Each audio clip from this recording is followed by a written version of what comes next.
Hello everyone. आज मैं आपके बच्चों की स्टडी को बेटर और फन बनाने के लिए एक इफ़ेक्टिव टूल शेयर करने वाली हूँ जिसको हम कहते हैं फ्लैश कार्ड।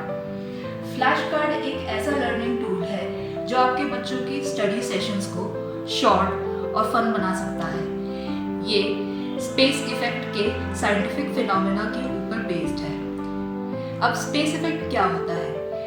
जब हम अपने बच्चों को कुछ पढ़ाते हैं तो हम उन्हें बार बार क्रैम्प कराते हैं, बार बार एक ही चीज़ को रिपीट करते हैं, बट अकॉर्डिंग टू साइंस हमारा ब्रेन ऐसे नहीं सीखता।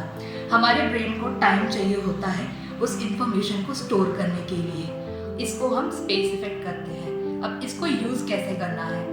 इसको आप यूज़ ऐसे कर सकते हैं कि जब आप अपने बच्चों को कुछ पढ़ाते हैं, जैसे ए फॉर एप्पल, तो फिर उसको आप कल फिर से रिवाइज कराइए, उसके बाद 4 दिन बाद रिवाइज कराइए, फिर 1 हफ्ते बाद रिवाइज कराइए। ऐसे करके इस टाइम इंटरवल में उन बच्चों का जो दिमाग होता है उस इंफॉर्मेशन को स्टोर करता है। अब बात करते हैं हम रिकॉल की।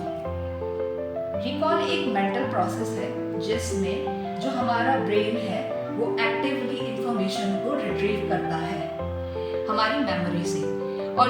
और इस मेमोरी रिट्रीवल की प्रोसेस में ही जो मेमोरी है वो शॉर्ट टर्म से लॉन्ग टर्म में जाती है, यानी कि वो मेमोरी स्ट्रॉन्ग हो जाती है। तो इसको आप ऐसे यूज़ कर सकते हैं अपने बच्चों की पढ़ाई में। जैसे जब आप C4 बोलते हैं तो सीधा कैट मत बोल दीजिए, पॉज कीजिए।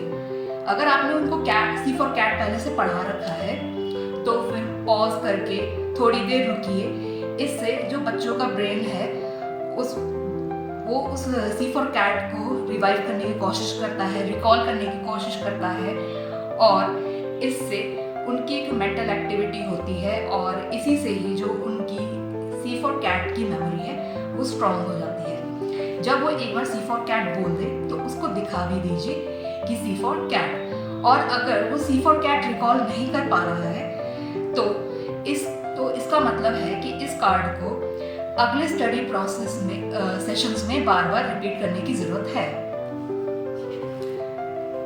अब बात करते हैं रिकॉल और स्पेस इफेक्ट का कॉम्बिनेशन, जिसको हम लोग स्पेस रिपीटेशन कहते हैं। स्पेस रिपीटेशन एक सिस्टमैटिक प्रोसेस है स्टडी का, जिसमें हम लोग स्टडी सेशन को शेड्यूल करते हैं डिफरेंट टाइम इंटरवल में, और बार बार रिकॉल करने से होता ये है कि हमारे ब्रेन और बच्चों के ब्रेन को लगता है कि ये इंफॉर्मेशन इम्पॉर्टेंट है, तो वो उसको स्टोर कर देता है लॉन्ग टर्म मेमोरी में। तो फ्लैश कार्ड को यूज़ करने के कई डिफरेंट वेज हो सकते हैं, लेकिन मैं रिकमेंड करूँगी बेसिक से एडवांस की तरफ। यानी कि जब आप अपने बच्चे को ए फॉर एप्पल सिखाते हैं तो उसको ए के बाद पलट के एप्पल दिखा भी दीजिए, और फिर बाद में इसको रिकॉल करने दीजिए जब आप उसको अगले दिन ये कराते हैं। एक और तरीका फ्लैश कार्ड को यूज़ करने का है कि आप इससे वर्ड्स बना सकते हैं। जैसे कि मैंने यहाँ पे एक बना रखा है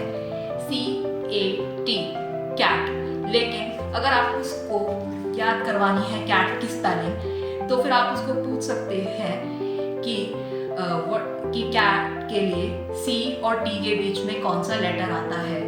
इससे उसको स्पेलिंग याद करने की आदत हो जाएगी और वो आंसर भी देगा कैट, CAT, कैट।